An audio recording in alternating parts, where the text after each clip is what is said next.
म्हणाले की फडणवीसांच्या बालेकिल्ल्यातून सभा होते का, तर अजिबात नाही. मला नाही वाटत की हा फडणवीसांचा बालेकिल्ला आहे. मला नाही वाटत की हा RSSचा बालेकिल्ला आहे. मी नागपूरमध्ये माझ्या महाप्रबोधनाचं उद्घाटन पर्व इथून सुरू करते, कारण ही विश्वरत्न डॉक्टर बाबासाहेब आंबेडकरांच्या दीक्षाभूमीचं ऊर्जा केंद्र आहे, म्हणून मी इथून येते. आणि ऑन रेकॉर्ड सभागृहाच्या पटलावर म्हणतात. ते पुढे असं सांगतात की उत्तरात मंत्र्यांनी खोटी माहिती दिली. आपण माहितीच्या अधिकारात सगळी माहिती गोळा केली आहे. याआधी या विभागात इतक्या बेधडकपणे नियमबाह्य बदल्या कधीही झाल्या नव्हत्या. देसाई साहेब, जेवढ्या तुमच्या काळात झालेल्या आहेत. ठराविक अधिकाऱ्यांवर मंत्र्यांचे प्रेम योग्य नव्हे. मुदतपूर्व बदली करताना घरी कोणी ना कोणी आजारी असल्याचे पत्र घेण्यात आले. आई वडील मुलगी पत्नी आजारी असणाऱ्यांना मुंबई नागपूर सारख्या क्रीम पोस्ट देण्यात आल्या आणि हे देसाई साहेबांनी केले, असे ऑन रेकॉर्ड आरोप भाई जगतापांनी केलेत. देसाई साहेब, या सगळ्या लोकांना तुम्ही म्हणाला नाहीत, अल्टिमेटम नाही दिला. सुषमा अंधारेचा आर्थिक स्तर जरा ती गरिबी रेखातली आहे, म्हणून ती एका अत्यंत काय म्हणता येईल त्याला अपेक्षित समूहातनं येते, म्हणून तिला हैराण कराल तुम्ही, म्हणून धमक्या द्याल आणि घाबरवाल. बरं चला अजून पुढे. मी का बोलते त्याचा आधार आहे. हे सगळं होताना तुम्ही म्हणालात की कशाच्या आधारावर बोलताय. मी काल एक वाक्य बोलले होते, प्रेसच्या समोर बोलले होते. मी असं म्हटलं होतं की औरंगाबाद डिस्टिलरीज नावाची एक कंपनी होती. या कंपनीचा महसूल देसाई साहेबांमुळे बुडवला गेला. कोट्यावधीचा महसूल होता. माझ्या हातात पत्र आहे, वेग बोलत नाहीये मी, पत्राची कॉपी देईन आपल्याला. काय विषय आहे हा. राज्य उत्पादन शुल्क मंत्री शंभूराजे देसाई यांच्या भ्रष्ट कारभाराबाबत. विषय क्रमांक 1. औरंगाबाद डिस्टिलरी कंपनी, वालचंद नगर, तालुका इंदापूर, जिल्हा पुणे, या डिस्टिलरीने अवैधरित्या शुद्ध मद्यार्काचा पुरवठा अवैध पेय मद्य निर्मितीसाठी केला होता. मी जरा नागपूरमधल्या पत्रकारांना सांगितले पाहिजे आणि महाराष्ट्राला सांगितले पाहिजे. पुण्यातले आधीचे अधिकारी असणारे सन्माननीय महेश झगडे साहेब यांनी ताडी विक्री पूर्णतः बंद केली होती. झगडे साहेबांच्या नंतर आलेल्या राजपूतांनी मात्र ताडी विक्री पुन्हा सुरू केली. राजपूतांचा एपिसोड सुरू करते. डिस्टिलरी कंपनी अवैधरित्या शुद्ध मद्यार्काचा पुरवठा अवैध पेय मद्य निर्मितीसाठी केला होता. ह्या अवैध मार्गाने सदर डिस्टिलरीने महाराष्ट्र शासनाचा 143 कोटी. देसाई साहेब, मला माहित नाही हो 1 कोटीतही किती शून्य लागतात ते, कारण आयुष्यात कोणाची कसली उधारी नाही आहे. पण बँक ऑफ इंडियाचं एक घरासाठीचं माझं कर्ज आहे आणि त्याचे हप्ते भरताना फार प्रामाणिकपणे मला कसरत करावी लागते. 143 कोटी किती म्हणजे तुम्हाला चांगले कळत असतील. महाराष्ट्र शासनाचा 143 कोटी रुपये इतका महसूल बुडवला होता. म्हणून आयुक्त राज्य उत्पादन शुल्क यांनी सदर कारखाना व त्याचे लायसन रद्द केले होते व रुपये 143 कोटी शासकीय महसुलात जमा करण्यास सांगितले होते. त्या विरुद्ध ही जी फॅक्टरी आहे औरंगाबाद डिस्टिलरी, ही माननीय उच्च न्यायालयात दाद मागण्यासाठी गेली असता न्यायालयाने सुद्धा आयुक्तांच्या आदेशात हस्तक्षेप न करता विभागास नियमानुसार निर्णय घेण्यास, अर्थात 143 कोटी रुपये भरलेच पाहिजे हे कोर्टाने सांगितलं होतं. साहेब, आपण काय केलं त्याचं. तुम्ही म्हणाल याला आधार काय. आधार हे पत्र आहे. काय लिहिलं या पत्रामध्ये. क्रमांक DYS 0823/RA24/ राज्य उत्पादन शुल्क 2 दिनांक 5 सप्टेंबर 2023. फार लांबचं सांगत नाहीये देसाई साहेब. बात निकलेगी तो दूर तलक जाएगी. मी एकाच महिन्यापुरतं पोचली हो. लयच अभ्यासू लेकरू आहे, लय दिव्याखाली अभ्यास केलाय.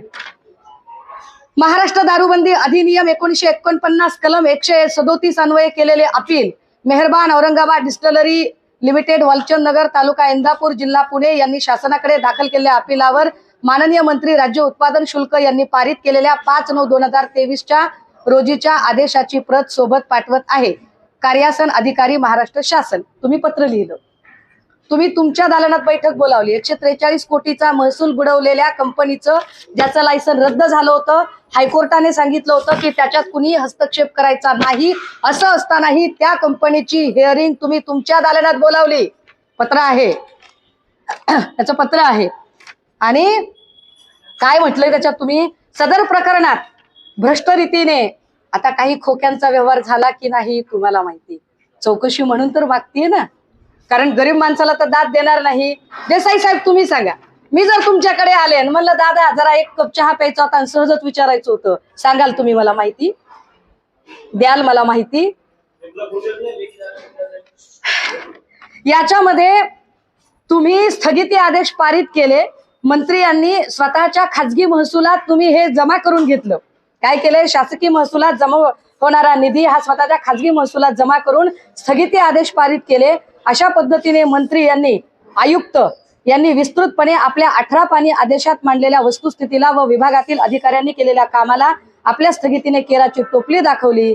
विभागात काम करणाऱ्या अधिकाऱ्यांचे व कर्मचाऱ्यांचे यामुळे मानसिक खच्चीकरण होत नाही का? याचा विचार आपण कधी केलाय का? खाली अजून एक प्रकरण आहे, त्यावर संध्याकाळी बोलते, फार लेंदी होईल.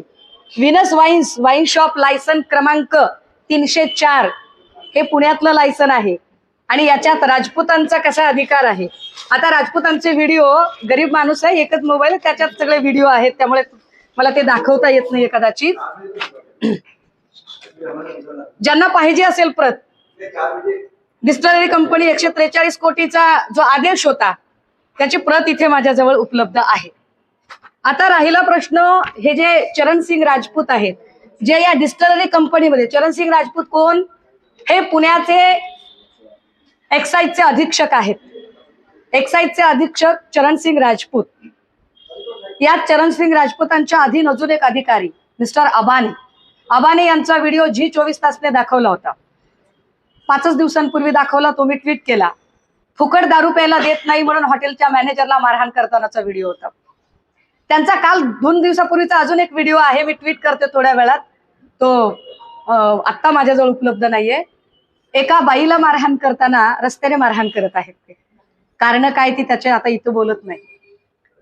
असे अधिकारी, यावरती काय बरं राजपूतांनी कारवाई केली? राजपूतांनी का ताडी चालू केली? जी ताडी झगडेंनी बंद केली होती ती ताडी पुन्हा राजपूतांना का चालू करावी लागली? राजपूतांचं आणि आपलं असं काय सख्य आहे की आपण राजपूतांवरच्या कुठल्याच तक्रारीकडे लक्ष देत नाही? बरं, राजपूत आहेत काय? राजपूत यांनी नोकरीवर लागताना भामटा राजपूत हे जात प्रमाणपत्र जोडले होते. बाल की खाल निकालूंगी, धमकावताय तुम्ही मला. गरीब माणसाकडे तत्वाशिवाय आणि निष्ठेशिवाय दुसरं काहीच नसतं देसाई साहेब. माझ्याकडे माझा स्वाभिमान आणि माझी तत्वनिष्ठा, याच्या पलीकडे काहीच नाही. प्रति माननीय मिलिंद म्हैसनकर, अप्पर मुख्य सचिव विमानचालन सामान्य प्रशासन विभाग, राज्य उत्पादन शुल्क, केअर ऑफ माननीय आयुक्त साहेब, राज्य उत्पादन शुल्क आयुक्तालय, महाराष्ट्र राज्य, 2रा मजला, जुने कस्टम हाऊस, किल्ला हामीमन सर्कल, मुंबई. विषय श्री चरणसिंग बाबूसिंग राजपूत यांच्या बोगस जात वैधता प्रमाणपत्राची सखोल चौकशी होऊन कार्यवाही होण्याबाबत. मला तात्काळ ते पत्र मिळालं नाही, पण त्याच्या काही ज्या कॉपी मिळाल्यात त्या मी आता सोबत ठेवल्या आहेत. चरणसिंग राजपूतांचं जात प्रमाणपत्रच बोगस आहे याची चौकशी चालू आहे. मुळात यावरती लोकांनी तक्रारी अर्ज दाखल केलेत. भामटा राजपूत संघटनेची त्याच्यावरती विशेष मागणी आहे की याची सुनवाई घ्या म्हणून. हा अधिकारी तुमचा अत्यंत चहेता अधिकारी आहे. मला सांगा देसाई साहेब की या सगळ्यांमध्ये मी का तुम्हाला प्रश्न विचारू नयेत? फक्त मी एका राजकीय पक्षाचे आहे म्हणून विचारायचं नाही का? चला सोडून द्या राजकीय पक्ष, सगळी कवच कुंडाला बाजूला ठेवा. आता मी सामान्य नागरिक म्हणून नाही विचारायचा तुम्हाला प्रश्न? माझा बाप, माझा भाऊ, माझा लेक, कुणीतरी माझा विद्यार्थी जर एखाद्या ड्रगच्या विळख्यात अडकत असेल तर मी नाही बोलायचं याच्यावरती? हा प्रश्न विचारण्याचा मला अधिकार असेल. आता राहिला प्रश्न, मी डॉक्टरांच्या चौकशीचं का बोलते, मी डॉक्टरांची चौकशी का मागते, मी त्याचंही सांगितलं पाहिजे. NIA ची टीम महाराष्ट्रात आली होती. प्रदीप शर्मा वगैरे नावं आपल्या सगळ्यांना माहिती आहे. प्रदीप शर्मा त्याच बराकीत होते ज्या बराकीमध्ये ललित पाटील होता. 15 महिन्यापासून बराकीत आहेत ते आणि रुग्ण म्हणून उपचार घेत आहेत. काय शर्माला आजार असेल बरं की तो 15-16 महिन्यापासून तिकडे उपचार घेत आहे? काहीतरी झालं असेल ना. अरे केमोथेरपी सारखा जरी भयंकर काही कर्करोगावरची उपचार पद्धती असेल तरी पण इतका वेळ लागत नाही ना. ललित पाटीलला महेश हर्निया झाला सांगितलं होतं. हर्नियामध्ये लागतात 9 महिने. ओबेसिटीचं ऑपरेशन लागतात 9 महिने. किती किती बदलाल तुम्ही ट्रीटमेंट, लाईन ऑफ ट्रीटमेंट. डीनच्या ही खाली अजून एक गोष्ट असते, ती असते सुप्रिटेंडंटची, जे त्या बराकीला बघतात. कोण कोण होते त्या सुप्रिटेंडंट मध्ये? 1.25 वर्षामध्ये साधारणतः 5 सुप्रिटेंडंट बदलले गेले. त्यातला एक सुपरिटेंडंट फार महत्वाचा आहे, जो दाखल करून घेताना होता. सुरुवातीला होते अजय तावरे, नंतर होते यल्लाप्पा जाधव, तिसरे होते सुनील भांबळे, चौथे विजय यादव आणि आता आहेत किरण जाधव. किरण जाधव आता आहेत तिकडे.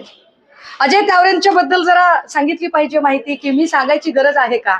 आरोग्यमंत्र्यांना हे माहित नाही का? मी का आरोग्यमंत्र्यांचं नाव घेते पुन्हा पुन्हा? हे तावरे तेच आहेत जे किडनी रॅकेट प्रकरणामधले मुख्य आरोपी होते, जे अवयव प्रत्यारोपण समितीला अध्यक्ष होते, सदस्य होते. अरे माणसाच्या जीवाची काही किंमत आहे की नाही? मी तोड पाण्यातला माणूस नाहीये हो.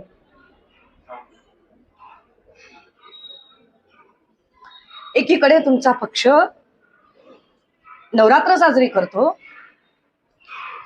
महिलांचा सन्मान, नवदुर्गांचा सन्मान वगैरे म्हणतो.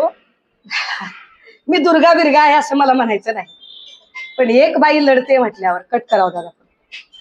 पण एक बाई लढते म्हटल्यावर तिचा सन्मान करायचं सोडा, अरे तिला साथ द्यायचं पण सोडा, अरे तिला प्रोत्साहन पण द्यायचं सोडा. धमकावता धमकावता मला तुम्ही, घाबरवता. 130 कोटीच्या देशामध्ये फक्त एक 6 वर्षाचं लेकरू आहे.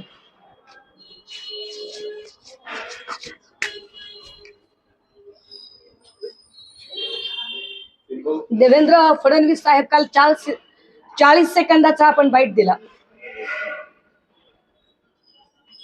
40 सेकंदाचा बाईट देताना आपण काही गोष्टी सांगितल्यात. माझ्या काल मेंदूतच घुसत नव्हतं. एअरपोर्टला मला बोलत होते तेव्हा, कारण कदाचित काल माझ्या भावाचा अपघात झालाय. डिस्टर्ब आहे, डगमगणार नाही, घाबरणार तर अजिबात नाही. आपण असं म्हणालात फडणवीस साहेब की बोलणाऱ्यांची तोंड बंद होतील. काय आहे हा? हा इशारा आहे, ही धमकी आहे. तोंड बंद कराल म्हणजे काय कराल? संपवून टाकाल की मलिकांनी अनिल देशमुखांना अडकवलं, राऊतांना अडकवलं तसं मला अडकवाल? अडकवाल तर कशात अडकवाल? आयुष्यभर संविधानिक भाषा सांगत आलीये, आयुष्यभर कायदा आणि कलमाशिवाय काही बोललेली नाहीये. अडकवाल तर कशात अडकवाल? फडणवीस साहेब, आपण विसरताय का? आपण एका पक्षाचे नेते नाही आहात, आपण या राज्याचे गृहमंत्री आहात. या राज्यातल्या प्रत्येक नागरिकाने विचारलेल्या प्रश्नांचं उत्तर देणं हा आपला अधिकार आहे. फडणवीस साहेब, आपल्याला असं का वाटतंय की आपली आणि माझी काही दुश्मनी आहे? मी कधीही तुमच्याबद्दल बोलताना भाऊ आणि तुमच्या पत्नीबद्दल बोलताना वहिनी असे आदरार्थी शब्द काढून बोललीये. आपला उपमर्द होईल असं आणि वेग असं काहीच बोललेली नाहीये. जर मला काही माहिती हवी आहे आणि मी आपल्याकडून ती माहिती मागतेय, मी असं म्हणते की अरे उडता महाराष्ट्र नाही झाला पाहिजे. ड्रग्ज मुक्त महाराष्ट्र तुम्ही म्हणता एकीकडे, कसा ड्रग्ज मुक्त महाराष्ट्र होईल? एका अर्थाने तुम्ही इशारा देताय ना की जो कोणी या ड्रग्जच्या विरोधात बोलेल त्याने गप्प राहा रे, शांत राहा रे. ही धमकी आहे. फडणवीस साहेब, धमकी नकात न देऊ. बजरंग दलाने मानेवर तलवारी ठेवल्या होत्या इथेच यवतमाळमध्ये. विषप्रयोग झालेत, जिवंत जाळण्याचे प्रयत्न झालेत. चळवळीत ना आलीये, राजकारणातली नाहीये. परिवर्तनाची परिभाषा समजून उमजून जगणारी आहे. पण तरीही तुम्हाला धमक्या द्यायच्या असतील आणि अशा पद्धतीने इशारे द्यायचे असतील तर इशारे ड्रग्ज माफियांना द्या. ललित पाटील सारखा माणूस मी पळालो नाही, मी पळवून लावला गेलो असं का म्हणतोय, याची उत्तरं तुम्ही शोधली पाहिजे. माझ्यासारख्या एका अत्यंत मध्यमवर्गीय माणसाला धमकावण्यात काय अर्थ आहे हो? आणि हो, अजून एक, ही सगळी लढाई उभी करताना हे अजिबात डोक्यात नाहीये की माझ्या पाठीशी कुणी आहे की नाही, पक्ष, संघटना, व्यक्ती, नावं किंवा काही अजून. मला कुणाच्या मॅन्युप्युलेशन मध्ये पण जायचं नाहीये, हे पण स्पष्टपणे. म्हणजे काही जणांना जर एकमेकांच्या शिकारी करण्यात इंटरेस्ट असेल तर I am not interested in that game. मला त्याही भानगडीत पडायचं नाहीये. माझ्याकडे जेवढं आहे ते मी समोर ठेवलंय. मला याची उत्तरं हवी आहेत. अजून मी संध्याकाळी बोलेन. संध्याकाळी महाप्रबोधन यात्रेची उद्घाटन सभा आहे. काही लोक म्हणाले की फडणवीसांच्या बालेकिल्ल्यातून सभा होते का, तर अजिबात नाही. मला नाही वाटत की हा फडणवीसांचा बालेकिल्ला आहे. मला नाही वाटत की हा RSSचा बालेकिल्ला आहे. मी नागपूरमध्ये माझ्या उद्घाटन महाप्रबोधनाचं उद्घाटन पर्व इथून सुरू करते, कारण ही विश्वरत्न डॉक्टर बाबासाहेब आंबेडकरांच्या दीक्षाभूमीचं ऊर्जा केंद्र आहे, म्हणून मी इथून येते.